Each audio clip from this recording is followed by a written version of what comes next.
The paradox of our brilliant, blind brains. How evolution built a genius that often sabotages itself. The human brain is like a cathedral, vaulted and intricate, capable of composing symphonies and coordinating spacecraft. However, it is also a trap, with narrow corridors of habit and hidden rooms of self-deceit. It is a machine optimized for immediate survival that increasingly undermines the very future it was built to secure. However, intelligence does not automatically mean wisdom, and the consequences of this can be seen in our bodies, our relationships, and the planet that raised us. Evolution gave us computational power and narrative finesse, but not guaranteed self-honesty. Our cognitive architecture prioritizes short-term reward, social cohesion, and narrative stability. These priorities can be detrimental in a world of delayed consequences and complex systems. The brain sometimes notices its own errors, but seeing is not the same as correcting them. Take a moment to consider the masterpiece of evolution housed within your own skull. It is a 3-pound universe comprising nearly 100 billion neurons that fire in a silent electric symphony. This organ deciphered the atom, composed Beethoven's Ninth Symphony, and gazed upon the heavens, calculating the curvature of space-time. It is the architect of civilizations, the weaver of language, and the vessel of love. It can hold an image of a distant galaxy and the memory of a childhood scent in the same instant. By all accounts, the human brain is the most complex and sophisticated object in the known universe. It is a god within the machinery of our own body, and yet, this master architect is also its own saboteur. This brilliant strategist is also enslaved by the most trivial of impulses. This god is, all too often, a fool. The greatest paradox is that it is both aware of its genius and yet blind to its own folly. Our cognitive toolkit evolved to seek immediate rewards, such as food, mates, and status. Our neural systems reward the present with chemicals, such as dopamine, while punishing uncertainty and ambiguity with anxiety.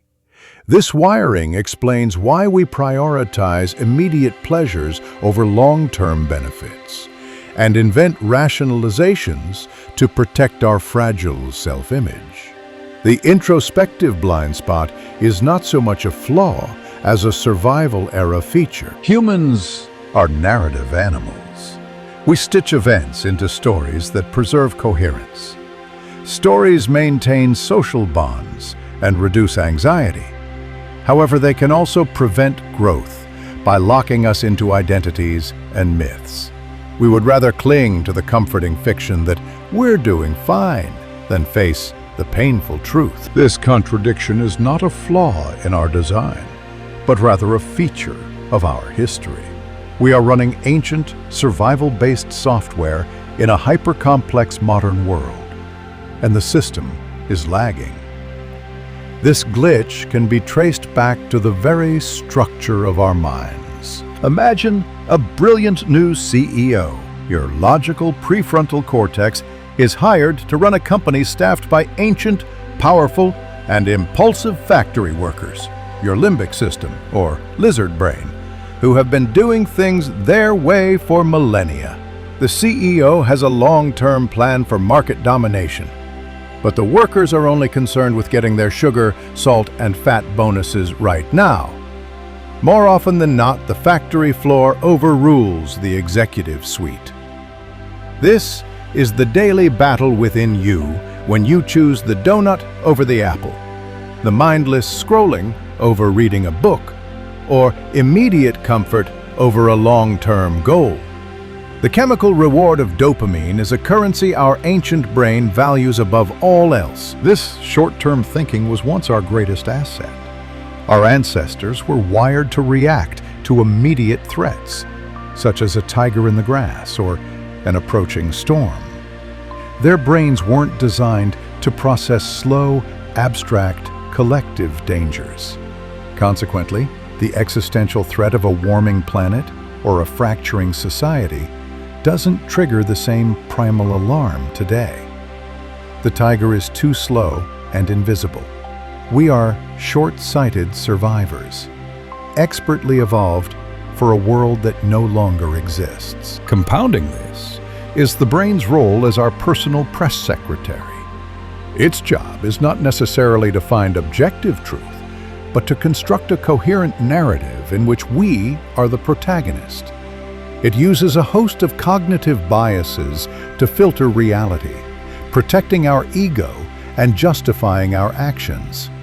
It is a master of self-deception, making it almost impossible to recognize and analyze its own stupidity without an enormous effort of will. The brain discounts the future like a bad investor. Long-term harm registers as a rumor, while immediate reward is treated as a concrete fact. This is why addictions, environmental destruction, and deferred suffering persist. The organism that survives today wins the gene lottery, even if it ruins the future. At an individual level, we rationalize. At a collective level, we institutionalize these rationalizations. Economic, political, and cultural systems are built by biased, short-sighted, and story-addicted brains. Therefore, the same cognitive quirks that once helped small groups of hunter-gatherers survive now lead to global disasters. Observing this paradox can lead to a sense of despair. It's as if we are the only species intelligent enough to document our self-destruction. However, this is not a eulogy, but an awakening. The hope lies in the most remarkable line of code ever written: consciousness. The fact that we can have this conversation and that you can hear and recognize these words is a miracle in itself. Our brains have evolved a unique capacity for metacognition, the ability to think about thinking. We are the software that can become aware of its own programming. We can observe our impulses without succumbing to them.